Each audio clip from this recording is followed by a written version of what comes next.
नमस्कार दोस्तों, मैं हूं आपका अपना ज्योतिष रत्न भुवनेश और आज आपके सामने उस सच को खोलने जा रहा हूं जिसे आप पिछले कई दिनों से अपने सीने में दबा कर बैठे हैं। मुझे पता है कि आपके जीवन में इस वक्त क्या चल रहा है। वही रात की अधूरी नींदें, वही सर पर भारीपन, वही बार बार मन में उठने वाला सवाल कि आखिर मेरी कोशिशों का फल मुझे कब मिलेगा। जब आप रात को अकेले बैठते हो ना, तो एक अजीब सी अनिश्चितता, एक डर आपको घेर लेता है। मैं जानता हूं इस बात को कि कहीं जो हाथ में है वो भी छूट तो नहीं जाएगा। लोग आपकी खामोशी पर, आपकी कोशिशों पर हंस रहे हैं, लेकिन उनसे कह दीजिएगा कि तुम्हारी सोच से बहुत बड़ा है मेरा टारगेट। आज इस वीडियो में मैं कोई किताबी बातें नहीं बताने आया हूं, बल्कि ब्रह्मांड के उस गुप्त और थरथरा देने वाले खेल का एक पर्दाफाश करने वाला हूं जो जुलाई 2026 में आपकी राशि यानी मिथुन राशि के साथ होने जा रहा है। किस्मत की रेखा।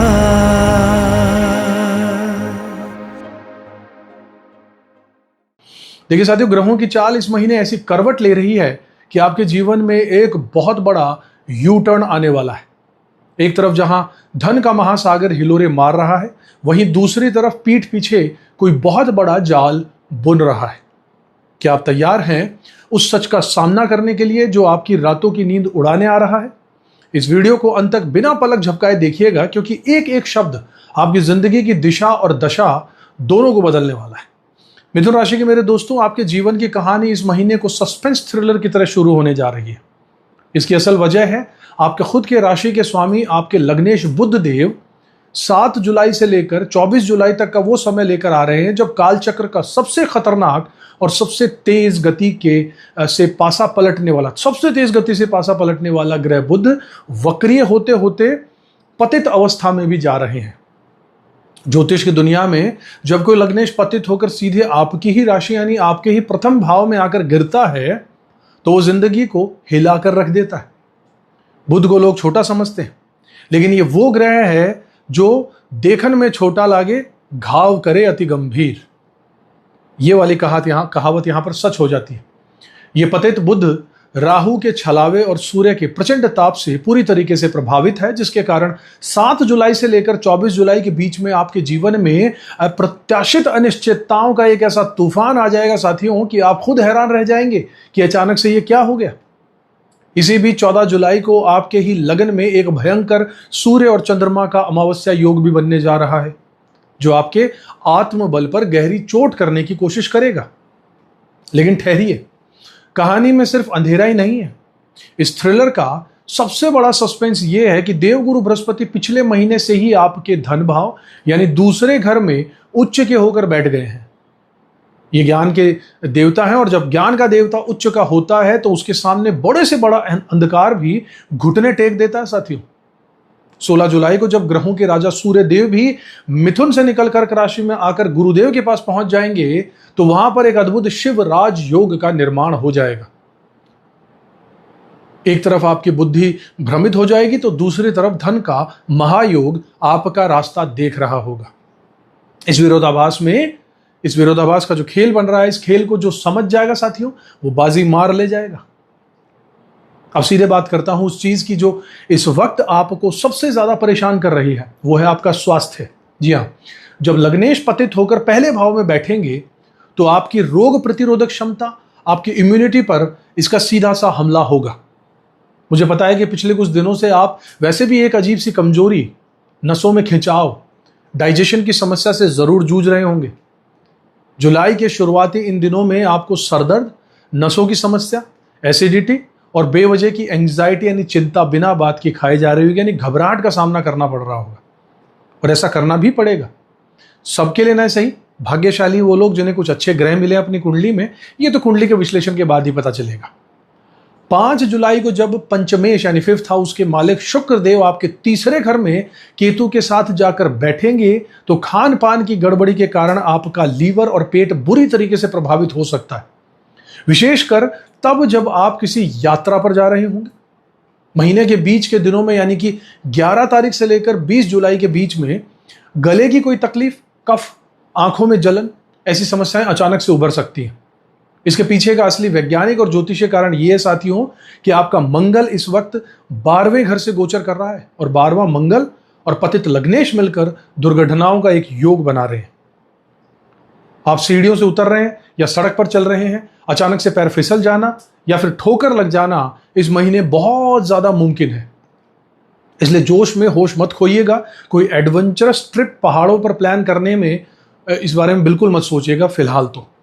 महीने के अंतिम भाग में हार्मोनल इंबैलेंस और ब्लड प्रेशर की समस्या आपको तंग कर सकती है। सूर्य का राहु से प्रभावित होना आपके अंदर एक अनियंत्रित गुस्सा पैदा कर देगा।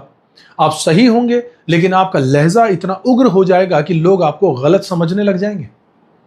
इस गुस्से और एंजाइटी पर काबू रखना ही इस महीने आपकी सबसे बड़ी चुनौती होगी साथियों, जिससे आपको डील करना ही होगा।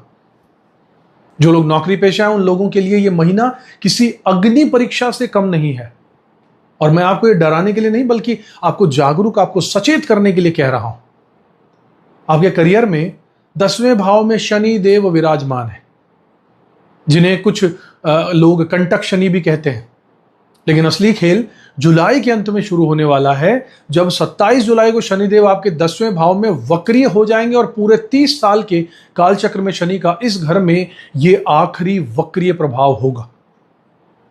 शनिदेव वक्रीय होने से पहले ही अपनी गति को धीमा कर चुके हैं, जिससे आपके कार्यक्षेत्र में काम का अटकना, फाइलों का रुकना और आपके बॉस के साथ में गलतफहमियां होना शुरुआत इसकी हो चुकी भी होगी। शनि आपके अष्टमेश भी हैं और 8वें घर का मालिक होने के कारण उनका 10वें घर में जाना, वो भी वक्रीय होकर, अचानक से जॉब का नुकसान, जॉब हाथ से जा सकती है। अचानक से नौकरी छूटने का, हाथ से काम निकल जाने का एक बहुत बड़ा संकेत ये दे रहे हैं। इसके ऊपर से 7 जुलाई को जब बुध देव पतित हो जाएंगे तो आपसे ऑफिस में एक ऐसी गंभीर गलतियां हो सकती हैं जो आपको अपने वर्क फ्लो को बिगाड़ देंगी। आप इल्यूजन यानी कि भ्रम में रहेंगे। कोई जरूरी डॉक्यूमेंटेशन मिस हो सकता है या फिर किसी कलीग के साथ आपका ऐसा मिस कम्युनिकेशन हो जाएगा कि आपकी छवि, इमेज खराब करने की कोशिश, जो साजिश रची जा सकती है। 14 जुलाई को अमावस्या का योग आपके लग्न में बन रहा है, जो नौकरी में बहुत बड़ा तनाव लेकर आ सकता है। प्राइवेट जॉब करने वाले मेरे भाई बहन जरा ध्यान से सुनिएगा। कॉर्पोरेट की इस हिलती हुई मार्केट में हाथ पर हाथ धरे मत बैठिएगा। अगर पिछले 1.5 महीने से आपको ऑफिस में परिस्थितियां बदलती हुई दिख रही हैं तो तुरंत ऑप्शंस तलाशना शुरू कर दीजिएगा, क्योंकि यह शनिदेव का यू टर्न आपकी कुर्सी हिला सकता है। हालांकि ये लोग जो लोग बैंकिंग में हैं, मैनेजमेंट में हैं, काउंसलिंग में हैं या टीचिंग के क्षेत्र में हैं, उन्हें उच्च के गुरु की 9वीं दृष्टि के कारण थोड़ा सा संबल जरूर मिलेगा, सपोर्ट जरूर मिलेगा। लेकिन अपनी लिमिट और वीकनेस को पहचान कर ही कदम आगे बढ़ाना होगा। व्यापारी भाइयों, आपके लिए यह महीना एक बहुत ही अनोखा जुए की तरह साबित होने वाला है। एक तरफ जहां आपके काम में इतनी अनिश्चितता रहेगी कि आपको लगेगा कि एक मुसीबत खत्म हुई नहीं कि दूसरी कहां से आ गई, वहीं दूसरी तरफ पैसों की आवक लगातार बनी रहेगी। आपके सप्तमेश देवगुरु बृहस्पति धन भाव में उच्च के होकर बैठे। इसका सीधा सा यह मतलब है कि मार्केट से पैसा, आपकी पुरानी पेमेंट्स और अटका हुआ धन आपके पास खींचा चला आएगा। लेकिन शनि और केतु का सीधा प्रभाव आपके व्यापार स्थान पर है और ऊपर से मंगल भी 8वीं दृष्टि से आपके सप्तम भाव को देख रहे हैं। यह ग्रह स्थिति आपको एक अनजाने बॉलर की तरह बोल्ड करने की ताकत रखती है। जैसे क्रिकेट में जब कोई मिस्ट्री स्पिनर आता है तो बड़े से बड़ा बल्लेबाज भी चकमा खा ही जाता है। वैसे ही इस महीने मार्केट में ऐसी परिस्थितियां बनेंगी जिसके लिए आप तैयार नहीं थे। लॉजिस्टिक्स की समस्या हो, ट्रांसपोर्टेशन में रुकावट हो, टैक्स या फिर गवर्नमेंट का कोई पुराना नोटिस जो आपने अनदेखा कर दिया था, ये सब अचानक 7 जुलाई से 24 जुलाई के बीच में आपके सामने आकर खड़ा हो सकता है और आपके काम को रोक भी सकता है। 14 जुलाई के आसपास कोई बड़ा आर्थिक जोखिम मत लीजिएगा, वरना भारी नुकसान हो सकता है साथियों। 16 जुलाई के बाद जब सूर्य देव धन भाव में आएंगे तो आपको कोई बड़ा प्रोजेक्ट, कोई नया बड़ा प्रोजेक्ट या फिर किसी तरीके की कोई बड़ी डील अपने कार्यक्षेत्र में मिल सकती है। और इस महीने अगर बिजनेस को बचाना चाहते हैं तो अपने वफादार कर्मचारियों यानी कि लॉयल एम्प्लॉयज की कद्र करना सीखिए। याद रखिएगा, स्किल सिखाई जा सकती है, लेकिन वफादारी संस्कारों और कुंडली से ही आती है। एक हाथ से पैसा आएगा, दूसरे हाथ से जाएगा, इसलिए अपने खर्चों पर कड़ा नियंत्रण रखना सीखिए। रिश्तों की बात करूं तो रिश्तों के मोर्चे पर जो सच में आपको बताने जा रहा हूं, उसे सुनकर शायद आपका दिल बैठ जाए, लेकिन एक ज्योतिषी के नाते मेरा यह फर्ज है कि वो आपको आने वाले गड्ढे से बचा ले, गिरने से बचा ले। इस महीने आपके वैवाहिक और प्रेम जीवन पर एक साथ शनि, केतु, मंगल और सूर्य का क्रूर प्रभाव पड़ रहा है। जो लोग नो कॉन्टैक्ट सिचुएशन में हैं, जिनका संबंध नहीं रहा, अभी बातचीत नहीं रही, वो अपने पास पार्टनर को मनाने के लिए कोशिश कर रहे हैं, वो इस महीने थोड़ा रुक जाइए। आप जितना प्रयास करेंगे उतना ही खुद को जख्मी कर लेंगे। मुझे पता है कि आपके दिल के किसी कोने में कोई ऐसा इंसान बैठा है जिसे आप चाहकर भी जिंदगी भर नहीं भूल सकते, लेकिन इस वक्त परिस्थितियों को लेट गो करना यानी छोड़ देना ऊपर वाले की मर्जी पर ही ठीक रहेगा, आपके हक में रहेगा। 4 जुलाई को जब आपके पंचमेश शुक्र केतु के साथ तीसरे घर में आकर बैठेंगे तो प्रेम संबंधों में अचानक से एक रूखापन, एक डिटैचमेंट आ जाएगा, एक दूसरे के प्रति अट्रैक्शन खत्म होने लगेगा। और 7 जुलाई को जब पतित बुध की सीधी दृष्टि आपके सप्तम भाव पर पड़ेगी तो कोई बहुत पुराना छुपा हुआ राज, कोई ऐसी बात जो आपने छिपा कर रखी थी, वो अचानक से आपके पार्टनर के सामने आ जाएगी और महाभारत खड़ी हो सकती है। वैवाहिक जीवन में विच्छेद कराने वाले ग्रह शनि, केतु, राहु और सूर्य इस वक्त इतने एक्टिव हैं कि जो कपल्स पहले से विवाद में चल रहे हैं, उनके बीच इस महीने लीगल सेपरेशन या फिर डाइवोर्स की नौबत भी आ सकती है। अपने घर की बातें बाहर मत जाने दीजिए, क्योंकि तीसरे लोग आपकी कमजोरी का फायदा उठाकर आग में घी डालने का काम करेंगे। 24 जुलाई के बाद जब बुध देव मार्गी होंगे, तब जाकर रिश्तों में थोड़ी बर्फ पिघलेगी। तब तक सिर्फ और सिर्फ धैर्य ही आपको इस बिखराव से बचा सकता है। थोड़ा पेशेंस रखिए, अच्छे समय का इंतजार कीजिए। स्टूडेंट्स की बात करूं तो पढ़ाई लिखाई और विद्यार्थियों की अगर मैं बात करूं तो जुलाई का महीना आपके लिए एक बहुत बड़ी चुनौती लेकर आ रहा है। महीने के शुरुआती 10 दिन में ये तो फिर भी आपकी प्लानिंग के लिए अच्छे रहेंगे, शुरू के 10 दिन, लेकिन उसके बाद भटकाव एक ऐसा दौर शुरू कर देगा जो आपको पूरी मेहनत पर पानी फेर सकता है।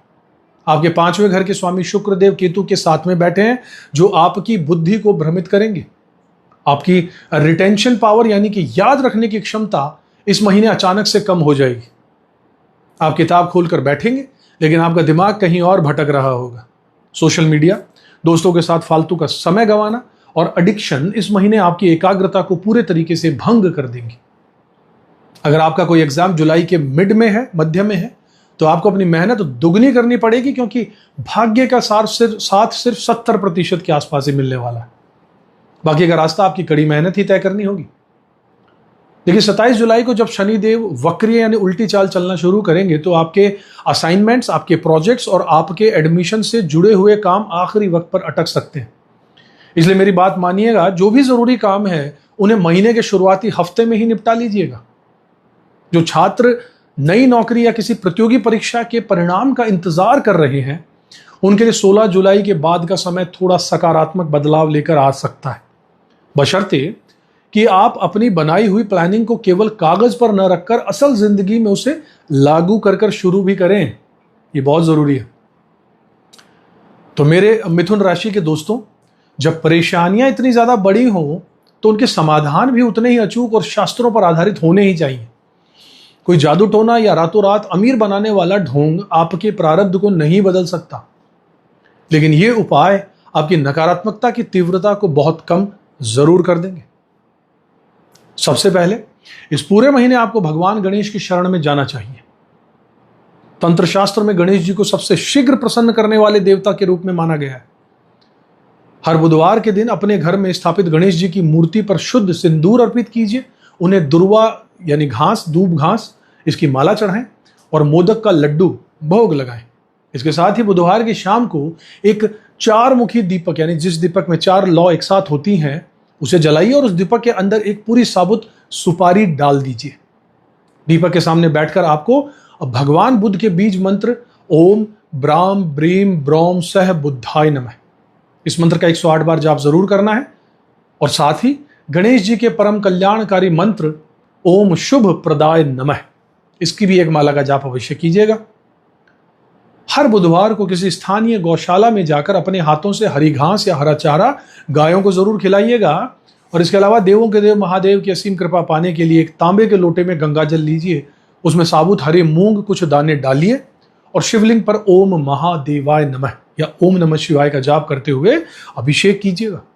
अभिषेक के बाद महादेव पर चंदन और केसर का लेप भी कीजिएगा और किसी मंदिर में जाकर दूध का दान भी कीजिएगा। रोज सुबह उठते ही उगते हुए सूर्य देव को तांबे के पात्र से जल अर्पित कीजिए और हनुमान चालीसा का पाठ अपने जीवन का नियम बना लीजिए। यदि आप इन उपायों को पूरे विश्वास, श्रद्धा और मन के साथ करते हैं तो ब्रह्मांड की कोई भी नकारात्मक शक्ति आपका बाल भी बांका नहीं कर सकती। महादेव आप सभी पर अपनी कृपा बनाए रखें। इसी आशा के साथ आप वीडियो को यहीं खत्म करते हैं। अब तक चैनल को आपने सब्सक्राइब नहीं किया तो जरूर कर लीजिएगा। चैनल पर नए हो, पुराने हो, सब्सक्रिप्शन जरूर ले लीजिएगा और बेल आइकन प्रेस कर दीजिएगा ताकि इसी तरीके के वीडियोस आपको जरूरत पर, समय पर जरूर मिलते रहें और गाइडेंस मिलती रहे। साथी अगले वीडियो में फिर मिलूंगा, तब तक खुश रहिएगा, अपना कर्म करते रहिएगा, ऊपर वाले में विश्वास जरूर रखिएगा। साथियों जय श्री राम। किस्मत की रेखा